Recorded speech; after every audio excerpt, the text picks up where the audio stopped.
안녕하세요. 네, 명절 다 끝나질 않았습니다. 근데 시간 또 주일이라고 특별히 구별된 날을 여러분이 생각하셔서 나오셔서 예배 오신 것 환영하고 기뻐합니다. 우리 옆에 분에게 잘 나오셨습니다. 네, 환영합니다. 네, 하나님 말씀 보겠습니다. 1월 29일 주일날 우리에게 주신 하나님 말씀은 요한복음 7장 2절에서 5절까지의 말씀입니다. 오늘은 제가 말씀을 받들어 읽겠습니다. 유대인의 명절인 초막절이 가까운지라 그 형제들이 예수께 이르되 당신이 행하는 일을 제자들도 보게 여기를 떠나 유대로 가소서. 스스로 나타나기를 구하면서 묻혀서 일하는 사람이 없나니 이 일을 행하려 하거든 자신을 세상에 나타내소서 하니 이는 그 형제들까지도 예수를 믿지 아니함이로라. 아멘. 네. 여러분이 아시는 대로 우리 초막절은요, 출애굽 그 기간, 이스라엘 백성들이 애굽에서 나와서 출애굽번에 했던 출애굽 시간인 40년 동안 하나님께서 돌보아 주시고 보호해 주신 것에 대해서 감사해서 그것을 기억하면서 이스라엘 사람들은 오늘날까지도 초막을 만들고 거기서 8일간을 지키는 그런 절기입니다. 아주 중요한 유대 이스라엘의 3대 절기 중에 하나죠. 그래서 초막절은 우리가 장막절이라고도 표현하고 또 수장절이라고 표현하는데 약간 우리가 생각하는 절기로 친다면 추수감사주일하고 비슷합니다. 유대력으로 7월 15일부터 8일 동안 지내는 절기죠. 이 초막절에 이 가까운 시간에 있었던 얘기를 지금 오늘 본문에서 다루고 있습니다. 오늘 본문의 내용을 보면은 예수님이 여러분 예수님 말고 형제가 있었던 건 아시죠? 예. 성령으로 잉태해서 예수님은 나셨지만 요셉과 마리아 사이에 형제들이 있었죠. 그런데 형제들, 육신의 형제들조차도 예수님을 믿지 않는 그런 장면을 보여주고 있습니다. 공간복음에 보더라도 마태, 마가, 누가복음의 육신의 가족들도 역시 지속적으로 예수님을 믿지 않았다고 기록하고 있는 것 우리는 볼 수 있죠. 예수님의 형제들은 예수님께 초막절에 예루살렘에 올라가서 자신을 드러내라, 다시 말하면 자신을 세상에 나타내라, 그렇게 얘기하고 있습니다. 예수님 자신이 알리는 것이 필수적이다. 그들은 예수님이 자신을 드러내지 않았기 때문에 세상이 예수님을 모른다고 이야기하고 있습니다. 그러나 이 말은 예수님에 대해서 얼마나 형제들이 무지했는지를 보여주는 대목입니다. 여러분, 저기에는 이 본문에는 없지만 7장 1절에 보면 이렇게 나와 있어요. 그 후에 예수께서 갈릴리에서 다니시고 유대에서 다니려 아니하심은 유대인들이 죽이려 함이로라. 자, 갈릴리에서 사역했어요. 여러분, 이스라엘 지도가 지금 안 보입니다만은 지도를 한번 상상해 보세요. 지도를 보면은 맨 아래쪽이 유대고 그 다음에 북부 지역이 갈릴리예요. 그 중간이 사마리아입니다. 그러니까 유대에서 갈릴리로 올라가려면 어딜 지나가야 돼요? 사마리아를 지나가게 돼 있죠. 근데 예수님이 유대 남쪽 지역에서 활동을 안 한 이유를 요한복음 7장 1절에 명백히 밝히고 있는데 그것이 뭐예요? 유대인들이, 어디 있는 유대인들이? 유대에 있는 유대인들이 죽이려고 했단 말이에요. 갈릴리에 있는 유대인들은 그렇게 안 했죠. 그렇죠? 그래서 갈릴리에서 활동을 하시는 거예요. 지금은 죽으시면 돼요, 안 돼요? 안 되죠. 주님의 사역을 해야 되는 중요한 타이밍이기 때문에 십자가에 지금 굳이 서둘러서 달리실 이유가 없는 거죠. 하실 일이 있죠. 하나님 나라를 선포하고 병자들을 고치고 귀신들을 내어쫓고 하나님 나라가 어떤 나라인지를 보여줘야 되잖아요. 그런데 그 사역을 중간에 중단하고 죽으실 수는 없는 거죠. 그런데 지금 믿지도 않는 육신의 형제들이 어떻게 하자고 그래요? 세상에 당신을 나타내라, 드러내라는 거예요. 보이라는 겁니다. 예루살렘 권력자들의 반감이 있었는데 그렇게 드러내면 어떻게 되겠어요? 바로 죽겠죠. 그리고 유대인들이 예수님을 죽이려고 하는 것을 예수님이 잘 알고 계셨기 때문에 그렇게 하지 않으셨습니다. 세상이 예수님을 모르는 까닭은 어디 있습니까? 세상이 예수님을 모르는 것은 불신과 영적 무지 때문에 알지 못하는 것입니다. 그런데 예수님 자신이 자신을 알리지 않았기 때문에 그렇다, 그렇게 말해서는 안 되는 것이고 그렇게 해도 안 되는 것입니다. 교회도 그럽니다. 교회도 많이 홍보하면, 전도 많이 하면 전도 열매가 많이 맺을 거라고 생각하는 경우가 있습니다. 그렇지 않습니다. 사람은 많이 드나드는데 여전히 안 믿는 사람만 가득할 수 있습니다. 주님의 말씀처럼 우리가 해야 될 일은 뭡니까? 가서 모든 민족으로 제자를 삼는 것입니다. 이것이 중요해요. 분부하신 모든 것을 가르쳐 지키게 하는 게 중요합니다. 이것이 마태복음에 예수님께서 유언으로 남겨두신 그 말씀이라고 볼 수 있어요. 그게 가장 우선이죠. 사람들에게 전도하고 교회로 인도하는 것 중요합니다. 너무너무 중요하죠. 접촉점이 없는데 어떻게 교회로 들어오겠어요? 어려운 것입니다. 그런데 그 접촉점으로 들어온 교인들을 결국은 어떻게 해야 돼요? 그들이 예수님을 사랑하고 예수님의 말씀을 끝까지 따르는 제자가 되도록 가르쳐 지키게 하는 일이 가장 중요하죠. 그 일을 위해서 중간 과정이 다 있는 거예요.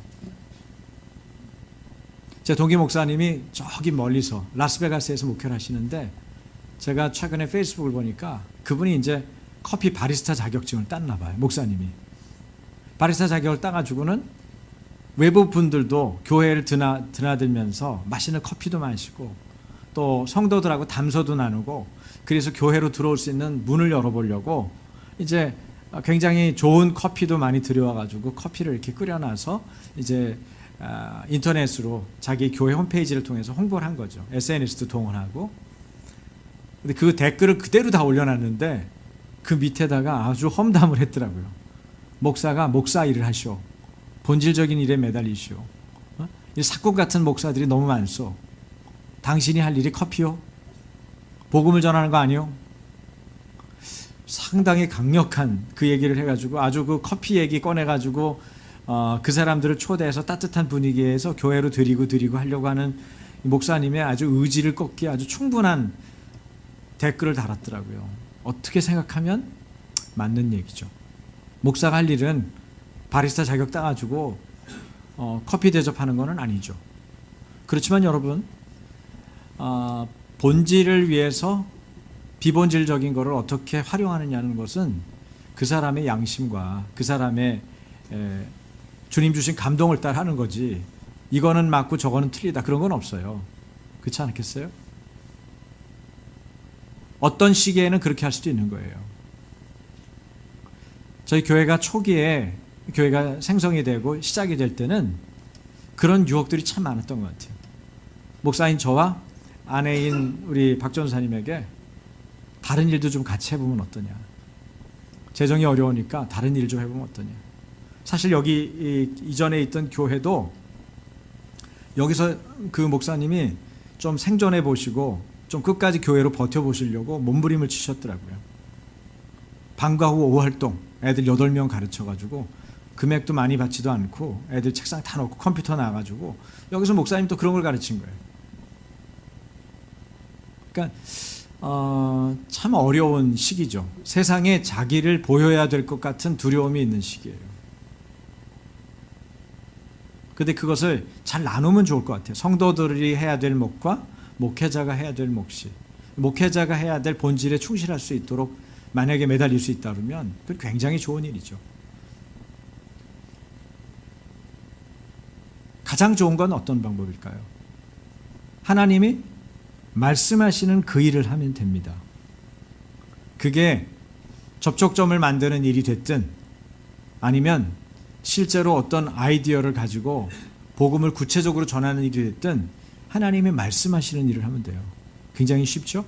근데 그게 없으면 다른 아이디어들 때문에 분쟁이 일어나고 논쟁이 일어나는 거예요. 참 어렵죠. 그러면 갈등이 생기고 어렵습니다. 예수님이 가르쳐 주신 이 길, 가서 모든 족속을 제자를 삼으라는 거, 그리고 제자를 삼는 것이 우리의 목표입니다. 전도하고 선교하고 뭐 구제하고 봉사하고 다 중요하죠. 그러나 그것을 하는 궁극적인 목적은 뭐예요? 예배하고 양육하고 이 모든 것의 궁극적인 목적은 뭐예요? 예수님의 제자가 되는 거예요. 제자 삼는 것입니다. 우리가 제자가 되고 또 다른 분은 제자를 삼고, 그죠? 우리가 만나는 사람들. 그래서 예수님을 끝까지 사랑하고 예수님 말씀을 끝까지 지켜나가도록 돕는 것입니다. 그런데 그냥 지켜라 그렇게 안 하고 어떻게 해요? 가르쳐 지키게 하라 그랬어요. 내게 분부한 모든 것을, 일부만이 아니에요. 내게 분부한 모든 것을 가르쳐 지키게 하라. 그게 예수님의 명령이거든요. 그러니까 가르쳐 지키게 하는 것이 굉장히 중요합니다. 자녀들에게 여러분이 끊임없이 또 여러분이 만나는 믿음의 사람들이라고 생각되는 그러나 믿음에 대해서 분명하게 세워져 있지 않은 분들에게 계속 가르쳐 지키게 하는 것. 그런 게 참 중요해요. 제가 그런 부분에 대한 부분을 다시 한번 마음으로 좀 부담을 느끼면서 예과 학교 우리 아이들에게도 계속 동화를 통해서 말씀을 전하고 이러다가 요새는 또 성경에 관계된 메시지를 전할 때 오늘 같은 경우는 회개에 대해서 애들하고 얘기를 했거든요. 여러분 회개를 아이들에게 뭐라고 가르치시겠어요? 어떻게 가르쳐 지키게 하시겠어요? 회개 중요하죠. 회개가 뭡니까? 회개를 어떻게 가르쳐 지키게 하시겠어요? 야, 회개해야 돼. 아빠 따라 해봐. 잘못했습니다 하나님. 이렇게 가르치시겠어요? 어떻게 하겠어요? 세례 요한이 예수님의 길을 준비하러 오셨죠. 예수님의 길을 곧게 하기 위해서 왔어요. 예수님의 길을 준비한 세례 요한이 하나님으로부터 부여받은 명령은 뭡니까? 회개하라. 하나님 나라가 가까이 왔다. 이 말씀 선포하러 왔잖아요. 근데 회개를 어떻게 가르치겠어요? 잘못한 것을 뉘우치고 하나님께로 돌아와라. 그 얘기를 하는 거예요. 여러분 잘못한 것을 뉘우치긴 했는데 하나님께로 돌아오지 않은 사람이 있죠. 누구예요? 예수님의 제자 중에 가룟 유다죠. 그는 뉘우쳤어요. 후회했습니다. 잘못한 것을 뉘우쳤어요. 그리고 어떻게 했어요? 하나님께로 돌아가지 않고 자기 잘못을 자기가 처리했죠. 여러분 욕구가 좌절되면 공격성이 일어납니다. 그죠? 이걸 이제 유명한 심리학적 이론이라고 그러죠. 욕구 좌절 공격성 이론, FA 이론이라고 그래요. Frustration, Aggression Theory라고 그러죠. 그런데 FA 이론 중에 욕구가 좌절되면 공격성이 일어나는데 공격성이 일어날 때 하나는 외부로 일어나요. 남을 살인해요. 남에게 폭행을 합니다. 소리를 지르면서 분노를 발산하죠. 그럼 공격성이 나타나요. 욕구가 좌절됐기 때문에 뭔가. 그죠? 그 과정 중에. 그런데 욕구 좌절됐는데 자기 안으로, 자기 내부로, 내면으로 일어나는 일이 있을 수가 있어요. 그게 뭐예요? 자해하는 거예요. 궁극적으로는 살인하는 것입니다. 자살. 가룟 유다는 어떻게 했어요? 욕구가 좌절됐어. 자기가 해서는 안 될 일을 했다고 자기가 왜 이렇게 이런 일을 한 거야? 내가 그렇게 하지 말았어야 되는데. 그러면 어떻게 했어요? 잘못을 뉘우치고는 나무에 목매달아 줄 매달아 가지고 목매서 죽었어요. 자살하고 말았어요. 뭐가 잘못됐죠? 잘못을 뉘우치고 하나님께로 돌아오지 않았어요. 여러분 잘못을 뉘우치고 나서 하나님께로 돌아오는 것이 뭡니까? 회개예요. 회개에 대해서 여러 가지 설명을 할 수가 있는데 오늘은 여러분 자녀 버전으로 들으신 거예요. 잘못을 뉘우치고 어떻게? 하나님께로 돌아오는 것. 그거를 한마디로 회개라고 말해요. 좀 더 쉽게 말하면 어떻게 할까요? 마음을 청소하는 거. 예? 여러분도 청소가 안 된 마음에 들어가기 싫죠. 여러분 마음이 청소가 안 돼 있으면 다른 사람 마음이 들어와요? 안 들어와요? 안 들어와요. 여러분이 친척들이 오셨는데 어떻게 해요? 평소보다 잘 깨끗이 닦았겠죠. 애들이 벌려놓은 책이며 애가 어린애가 있으면 또 토해놓은 거 그 다음에 음식 문질러 놓은 거 개가 분뇨를 싸놓은 거 이런 거 내버려 두고 그냥 손님 오시면 오시는 대로 모시겠어요? 그럴 리가 없죠. 손님 올 때 평소보다 더 깨끗하게 청소를 하죠. 여러분 마음에 주님이 오시려면 어떻게 했어요? 마음을 청소해야죠. 마음을 깨끗하게 해야 주님이 오시기 좋을 거 아니에요. 그래서 예수님이 아무데나 초대받아서 가시는 게 아니에요. 예수님 오세요 그러면 예수님이 아무데나 가시는 게 아니에요. 더러운 마음을 청소해야 돼요. 그게 뭡니까? 회개입니다. 마음을 깨끗이 청소해야 예수님이 오시기 좋은 거죠. 누가 그렇게 했어요? 세례 요한이 길을 곧게 닦았어요. 그런데 지금 예수님을 맞이할 준비가 안 된 유대인들은 어떻게 해요? 지네들 마음이 청소가 안 돼 있으니까 예수님을 죽이려고 드는 거예요. 말씀을 전해서 그 말씀이 자기한테 찔리고 불편하면 마음이 청소가 안 된 사람들의 특징은 대적하거나 거절하는 것입니다. 그래서 무서운 거예요. 영적인 무지, 갈급함이 없는 상태. 그래서 하나님의 가족이 되어야 되는데 하나님의 가족이 되지 못하고 있는 분들. 이런 분들을 생각할 때 우리가 안타깝죠. 일반적으로 가족은 끝까지 믿어주는 사람이에요. 남들이 다 등을 돌리고 제 하는 꼬락서니를 보니까 이제 글렀다 이렇게 포기해도 다시 죄로부터 돌이키고 회복되기를 진심으로 바라는 사람이 가족입니다. 그래서 마음과 물질, 몸으로 응원하는 사람이 가족이에요. 하나님의 가족도 역시 그렇습니다. 하나님의 가족은 하나님을 믿기 때문에 하나님의 뜻대로 행하려고 합니다. 삶을 믿음으로 살아냅니다. 삶의 열매를 보고 사람들이 저 사람 예수님의 제자가 맞구나. 저희가 사는 걸 보니까 예수님 제자 맞구나. 그렇게 말을 합니다. 예수님도 가족에 대해서 이렇게 말씀하셨어요. 본인이 정의하신 건데, 자 볼까요? 마가복음 3장 35절 다 같이, 누구든지 하나님의 뜻대로 행하는 자가 내 형제요 자매요 어머니이니라. 밖에 형제 자매 어머니가 와 있는데 예수님이 누가 내 가족이고 내 형제냐 이런 얘기를 정의할 때 이렇게 얘기한 거예요. 하나님의 뜻대로 행하는 사람이 하나님 가족이다. 예수님 가족이다. 그렇게 말씀하신 거예요. 그러니까 하나님의 가족을 정의한다면 하나님의 뜻대로 행하는 사람, 믿음으로 사는 사람이 뭐예요? 하나님의 가족입니다. 자기 마음대로, 자기 혈기대로, 자기 지혜대로, 자기 생각대로, 자기 뜻대로 사는 사람은 하나님 가족은 아니에요.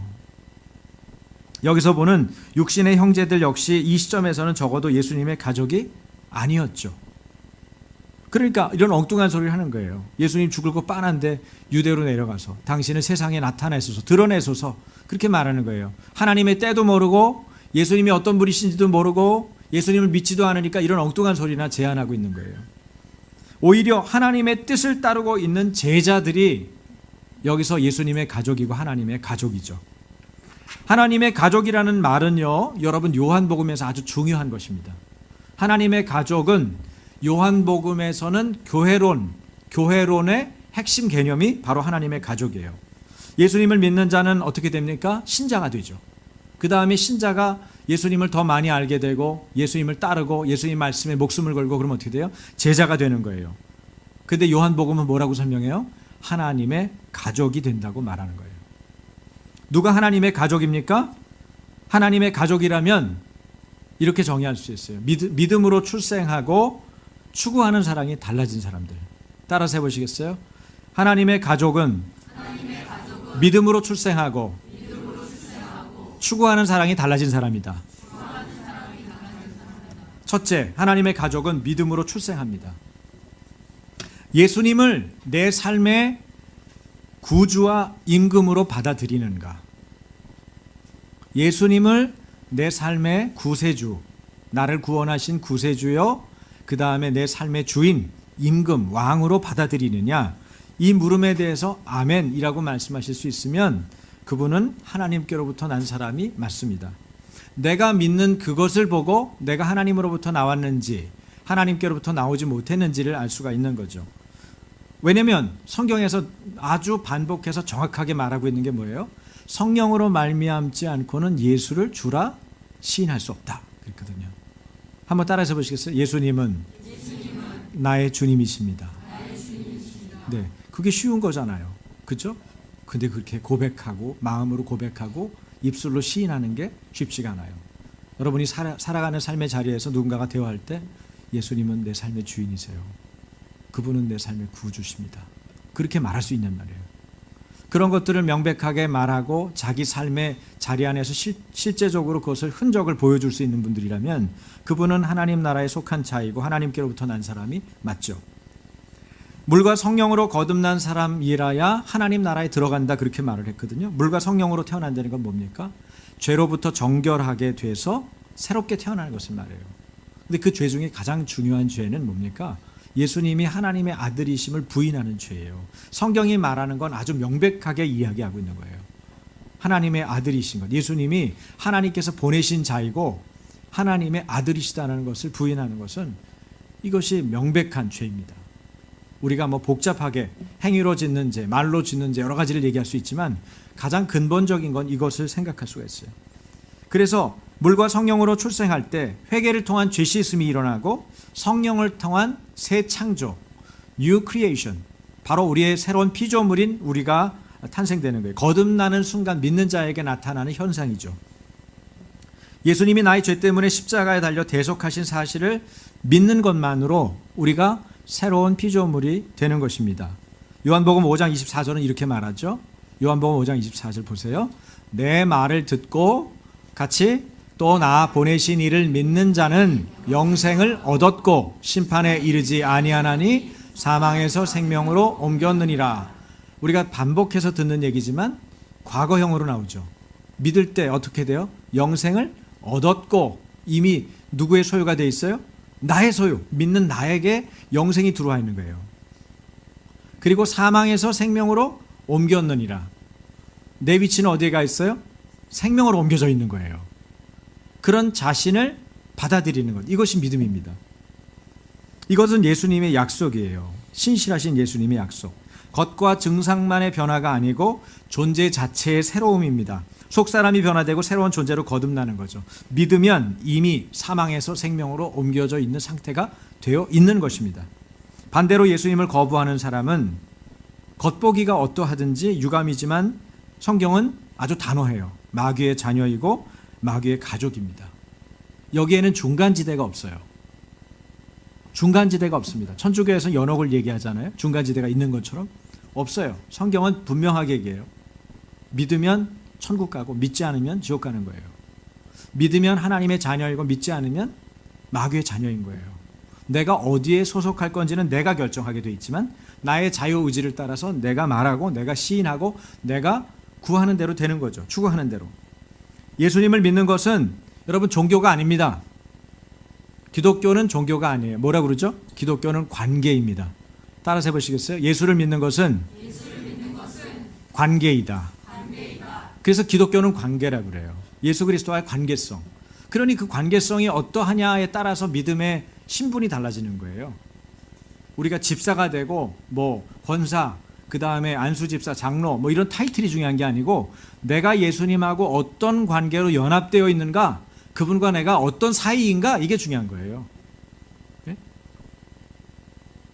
그 모든 것을 통해서 다른 일들이 나타나는 거예요. 여러분 안에 예수님의 권능이 주어진다. 권능이 어떻게 해서 주어졌어요? 그분과의 관계 때문에 주어진 거예요.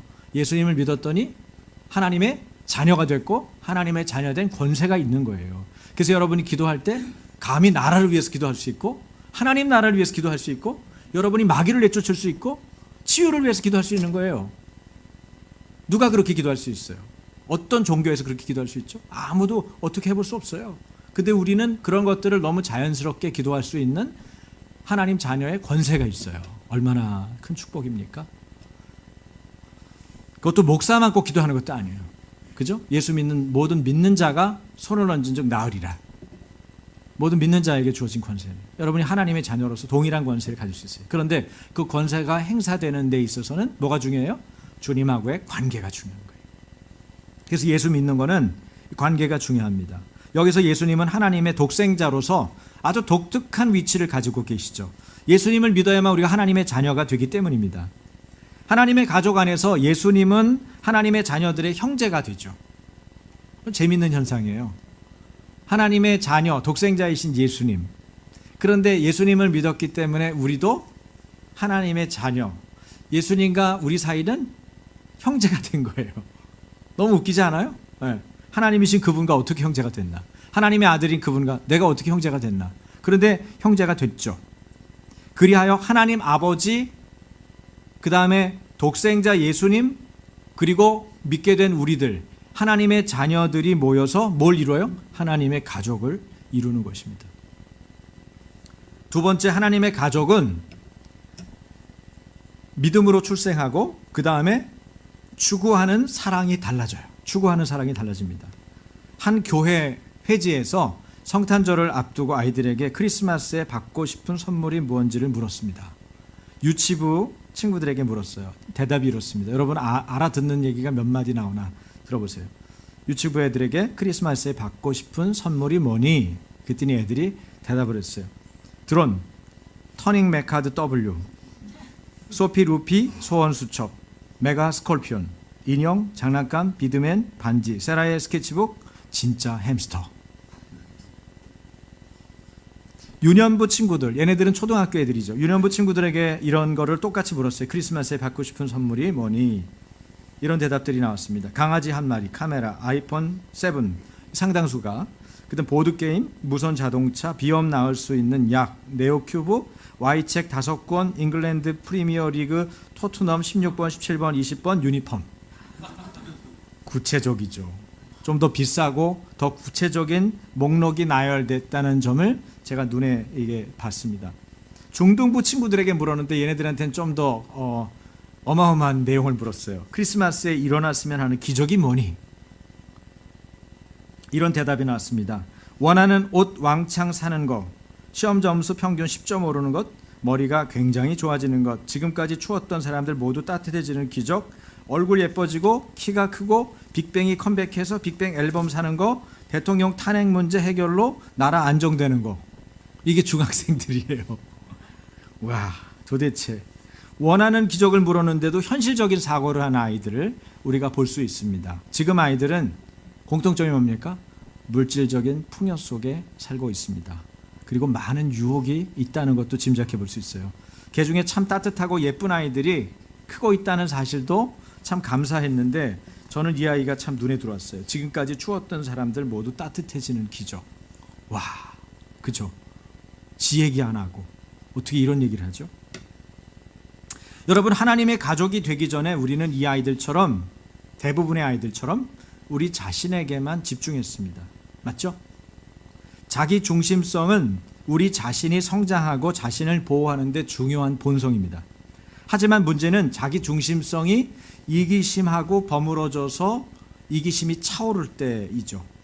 자신만 보고 남을 보지 못해요. 그러면 믿는 사람은 비칠 수가 없어요. 믿는 사람은 빛이다 그랬잖아요. 소금이다 그랬잖아요. 그런데 그런 일을 할 수가 없어요. 빛은 어두움을 밝히도록 되어 있어요. 우리의 정체성은 어두움을 밝히도록 되어 있는 것입니다. 여러분은 어두움을 밝히는 자들입니다. 할렐루야. 우리 정체성이에요. 그래서 등불은 돛박 아래 두지 않아요. 등경 위에 높이 두는 거예요. 그래서 비치게 하는 거예요, 주변을. 그러니까 자신 혹은 자기 가족에게로만 향하는 이기심은, 자기중심성은 우리가 뛰어넘어야 되는 거예요. 내 자리를 내주고 남을 위한 나의 자리를 지키는 것이 등불의 정체성을 가진 믿는 자의 추구하는 삶이어야 돼요. 여러분의 삶의 등불이 등경 위에 있는지 아니면 돛박 아래 있는지 확인해 봐야 합니다. 표준 세번역으로 누가복음 11장을 소개하는데 이 내용을 한 절씩 교독합니다. 제가 33절 읽을게요. 누구든지 등불을 켜서 속에나 돛박 아래에 놓지 않고 등경 위에다가 놓아두어서 들어오는 사람들이 그 빛을 보게 한다.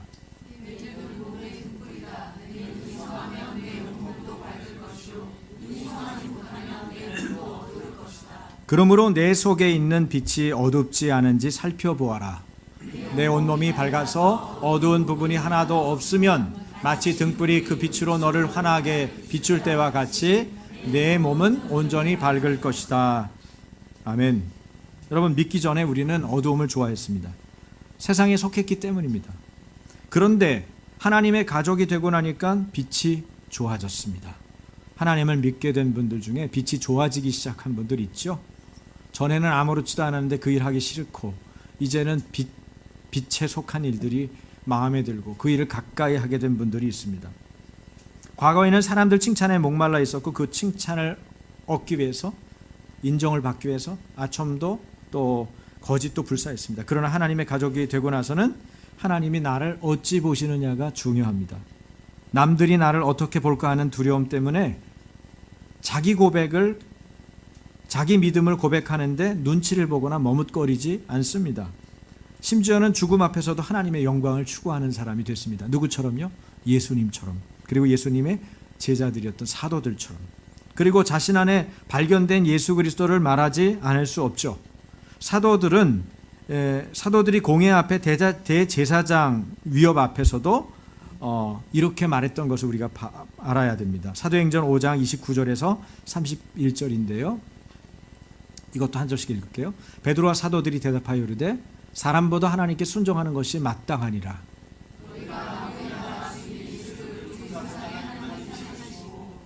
이스라엘에게 회개함과 죄사함을 주시려고 그를 오른손으로 높이사 임금과 구주를 삼으셨느니라. 지금 사도들은, 베드로는 공회 앞에 대제사장 위협 앞에서 이 얘기를 하고 있는 거예요. 다시 끌려갈 수 있죠. 처형당할 수 있죠. 여러 가지 위협이 있을 수가 있어요. 이들이 살아가는 삶의 자리에서 추방당할 수 있습니다. 그런데 지금 이런 얘기를 단호하게 했어요. 실제로 예수님의 제자들은 다 순교당했죠. 요한을 제외하고. 요한은 하나님이 특별하신 목적을 두고 살려두셨고 그 일들을 감당을 했지만요. 나머지 제자들은 다 순교를 당했을 정도로. 이런 일이 어떻게 가능할까요? 이분들이 물과 성령으로 거듭났기 때문입니다. 이분들이 새로운 피조물이고 새 사람이기 때문입니다. 세례 요한은 하나님의 가족으로서 주님이 높아지고 주님의 일이 성취되기를 참으로 원했습니다. 그래서 이런 표현을 쓸 수 있죠. 요한복음 3장 30절 제가 읽을게요. 그는 흥하여야 하겠고 나는 쇠하여야 하리라. 또 예수님으로부터 고침받은 맹인 얘기가 요한복음에는 나오는데 예수님을 죄인으로 몰아가려고 하는 당시 여론, 대부분의 사람들의 의견처럼 이런 분위기로 몰아갈 때 자신에게 일어난 분명한 사실을 증언하죠. 요한복음 9장 25절에 이 고침받은 맹인의 증언입니다. 그가 죄인인지 내가 알지 못하나 한 가지 아는 것은 내가 맹인으로 있다가 지금 보는 그것이니이다.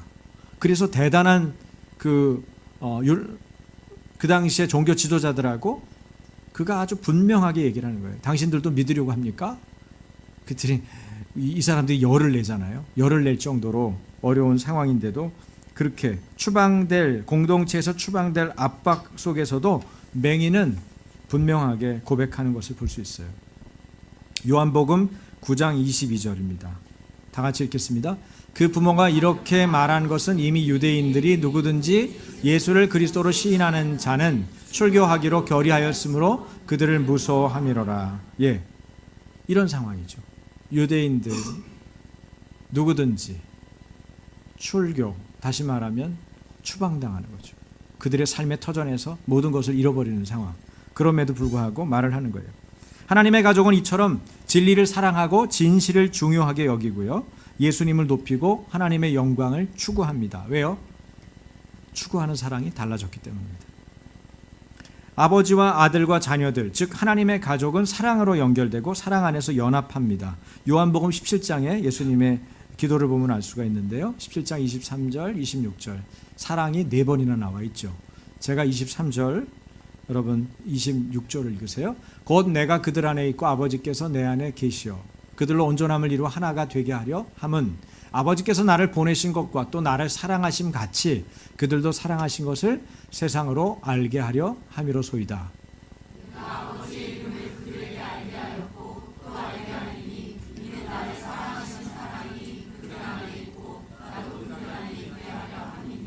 네, 하나님의 사랑 안에 거하는 것, 이것이 주님의 중요한 목표였죠. 간절한 기도의 제목이었어요. 그 사랑 안에 머물고 사랑 안에 거하도록 살도록 하는 것, 그것이 주님의 계획이었습니다. 하나님의 가족에 있어 가장 중요한 것은 뭘까요? 그런 의미에서 본다면 서로 사랑하는 것입니다. 그리고 그 서로 사랑하는 가장 기초적인 전제와 방법은 뭐예요? 예수님의 사랑 안에 머무는 것, 거하는 것입니다. 그곳에 사는 거예요. 자, 요한복음 13장 35절 우리 형제님들만 읽습니다. 시작. 너희가 서로 사랑하면 이로써 모든 사람이 너희가 내 제자인 줄 알리라. 자, 요한복음 15장 12절 자매님들, 내 계명은 곧 내가 너희를 사랑한 것 같이 너희도 서로 사랑하라 하는 이것이니라. 하나님의 가족이라면 이웃을 사랑하고 하나님을 사랑하고 진리를 사랑합니다. 그래서 서로 사랑하게 되죠. 추구하는 사랑이 달라지는 거예요. 이기적이고 자기중심적이었던 사랑이 하나님 중심적이고 이웃을 향한 사랑으로 바뀌는 것입니다. 예수님은 요한복음에서 3번 외친다는 얘기가 나와요. 외치다라는 단어는 크라조라는 말인데 헬라어로 이 크라조가 요한복음 전체에서 3번 반복되는 걸 볼 수 있거든요. 근데 언제 외치셨느냐가 중요해요. 외칠 때는 중요할 때 외치지 않겠어요? 안 중요한 걸 가지고 소리 지르진 않을 거 아니에요. 자, 언제 외쳤는지 볼게요. 첫째는 예수님 본인이 하나님께로부터 왔다, 이것을 강조할 때 외치셨어요. 그리고 예수님 그렇게 외치신 이후에는 예수님의 말씀의 권위를 위해서 그렇게 외치신 거예요. 하나님으로부터 왔기 때문에 내 말은 진실되다, 이런 얘기를 할 수 있지 않겠습니까? 그래서 요한복음 7장 28절 29절 제가 28절 읽습니다. 예수께서 성전에서 가르치시되 외쳐 이르시되 너희가 나를 알고 내가 어디서 온 것도 알거니와 내가 스스로 온 것이 아니니라. 나를 보내신 이는 참되시니 너희는 그를 알지 못하나.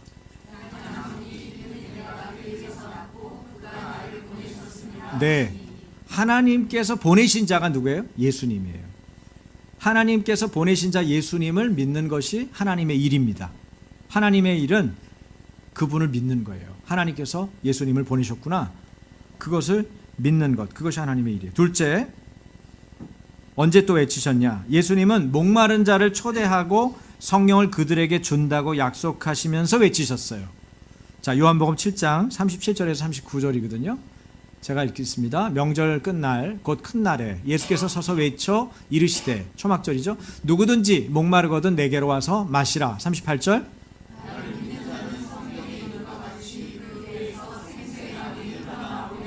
다 같이 39절. 이는 그를 믿는 자들이 받을 성령을 가리켜 말씀하신 것이라.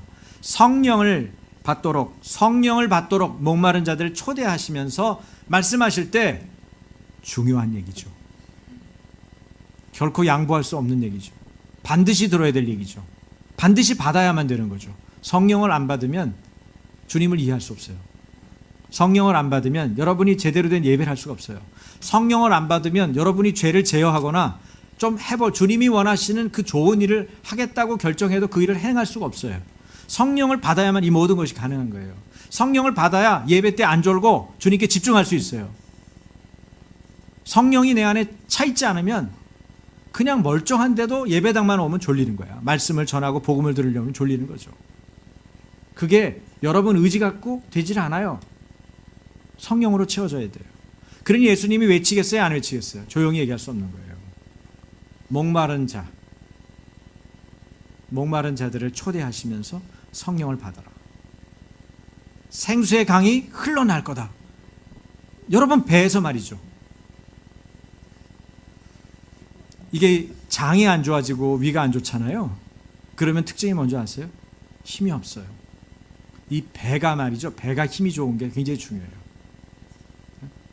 사람이 덜 피곤하고 또 힘있게 일하고 오랫동안 집중하고 또 무언가 일을 할 때 의기소침하지 않고 의욕을 가지고 일하고 다 어디 관계 있겠어요?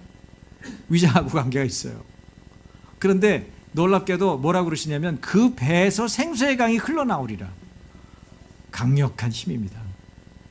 여러분, 이 세상을 믿음으로 살아갈 수 있는 강력한 힘은 성령의 충만함입니다. 성령이 여러분 안에 가득한 거예요. 그럴 때 내가 신나는 거예요. 살만 나는 거죠. 남편이 속상하게 해서 기운이 없는 게 아니고, 아무개가 시원치 않아서 내 마음이 상하는 게 아니고, 일이 잘 안 되기 때문에 여러분이 빌빌한 게 아니고, 원인은 뭐예요? 내 배에서 생수의 강이 흘러나지 않기 때문에 여러분 살맛이 안 나는 거예요.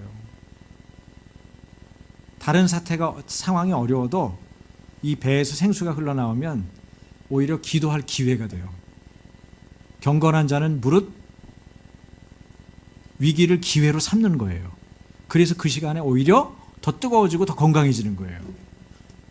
지금 어려운 우리 이 시대가 교회가 살아날 수 있는 또 다른 기회일 수 있어요.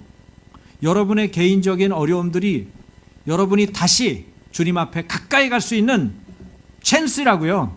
하나님이 주신 찬스. 그때 성령의 여러분 배에서 생수의 강이 되어 흘러나기를 주님의 이름으로 축원합니다.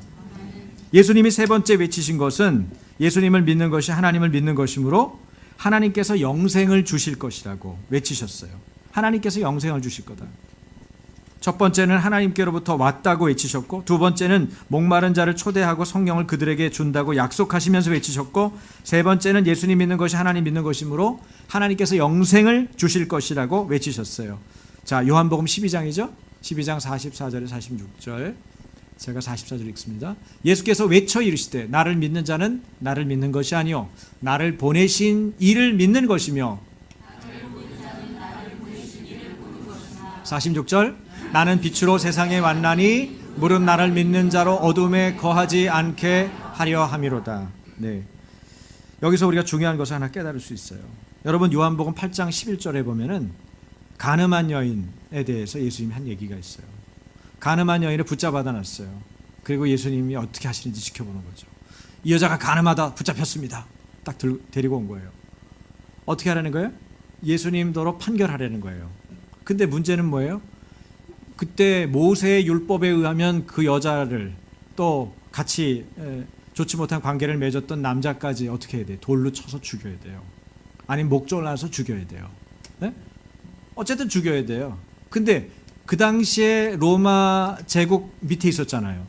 그럼 로마 제국 밑에 있는 그들이 사람을 처형할 수 있어요? 못해요? 못해요. 처형하는 건 로마법에 의해서 해야 되는 거예요. 근데 모세 율법대로 하면 죽여야 되고 로마의 법대로 하면 죽이면 안 되고, 자, 이런 나쁜 아주 어려운 이 상태에 뭐라는 거예요? 네? 진퇴양난의 상태. 자, 예수님 어떻게 하나 보자 이러고 넣은 거죠. 근데 예수님이 땅바닥에 글을 쓰시면서 죄 없는 자가 이 여인을 처벌하라고 그렇게 말씀하시잖아요. 그러고 나니까 자기들의 죄가 생각이 났는지 다들 뒤로 뺐단 말이죠. 늙은 사람부터 하나씩 다 도망갔어요. 그리고 나서 예수님이 한 얘기가 요한복음 8장 11절의 말씀이에요. 뭐라 그래요? 가서 다시는 죄를 범하지 말라. 짓지 마라. 그러죠. 이게 중요한 거예요. 예수님은 우리에게 요구하고 우리가 복음을 전하는 사람에게 요구하는 것이 딱 두 가지예요. 하나는 뭐냐면 구원입니다. 그 사람이 구원받는 것. 그 구원을 어떻게 정리할 수 있어요? 요한복음으로 말하면 하나님의 가족이 되게 만드는 것. 하나님의 가족이 되게 하는 것이 예수님이 가장 중요하게 생각하는 거예요. 그런데 하나님의 가족이 되면 끝이 아니에요. 그 다음 필요한 게 있어요. 두 번째가 뭐예요? 가서 다시는 죄를 짓지 마라. 다시 말하면 그 사람이 거룩을 추구하게 하는 거예요. 예수님을 닮아 살게 하는 거예요. 예수님 말씀하신 것을 끝까지 지키면서 예수님을 사랑하는 자로 살게 하는 거예요. 그러니까 다시 정리할게요. 뭐가 필요한 거예요? 우리가 예수님이 원하시는 우리를 향한 두 가지 목표는 구원과 거룩이에요. 그래서 인생의 목적은 행복이 아니고 거룩이다. 그런 얘기를 여러분이 많이 들으셨죠. 그런데 우리가 만나는 사람에게 복음을 전할 때도 이 두 가지 목표를 가지고 그 사람을 만나야 돼요. 그 사람이 구원받아서 하나님의 가족이 되게 하는 것, 그 다음에 그도 예수님을 닮아가는 것을 추구하는 그런 사람이 되도록, 그에게 거룩이 임하도록 그렇게 구하는 것. 이 두 가지가 필요한 거예요. 구원과 거룩.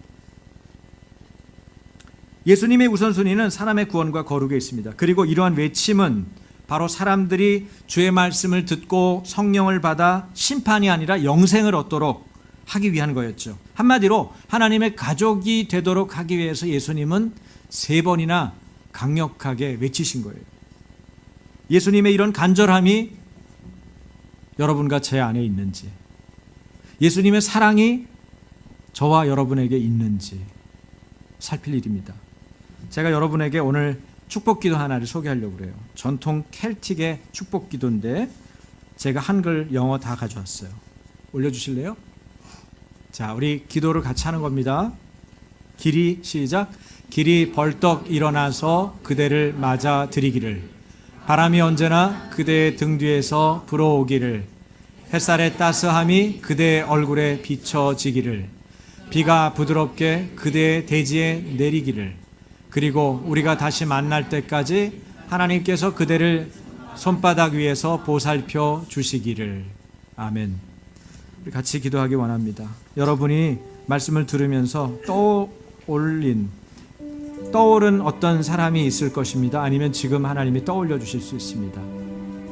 그 사람도 하나님의 가족이 되어야 합니다. 그분도 하나님의 가족답게 거룩을 추구하는 사람이 되어야 합니다. 우리가 믿음으로 출생했어도 추구하는 사랑이 다르지 않다면 여전히 우리는 하나님의 가족답게 살지는 못하고 있는 것입니다.